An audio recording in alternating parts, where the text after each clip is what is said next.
আমি ধ্বংস। এই জীবনে যতটুকু দুঃখ আমি পেয়েছি, সত্যি বলছি, তার এক বিন্দু পরিমাণও বহন করার শক্তি আমার ছিল না। কখনো চাইলেই কাঁদতে পারিনি, কখনো কারো কাঁধে মাথা রেখে বলতে পারিনি আমি ভালো নেই। তাই নিজের ভিতরেই সব জমিয়েছি হাসি মুখের আড়ালে, নীরবতার গভীরে।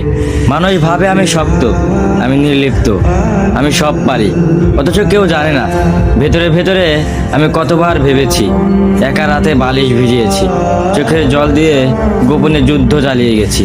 আমি নিজেকে এতবার জোড়া লাগিয়েছি যে এখন নিজের আসল রূপটাই ভুলে গেছি। কখনো ভাবিনি হয়তো এই দুঃখগুলো সামলে নিতে পারবো, হয়তো সময় ঠিক করে দিবে সব কিছু। কিন্তু বাস্তবতা হলো আমি আয়ত্তের বাইরে দুঃখ ধারণ করতে করতে এখন নিজেই ধ্বংস হয়ে গেছি।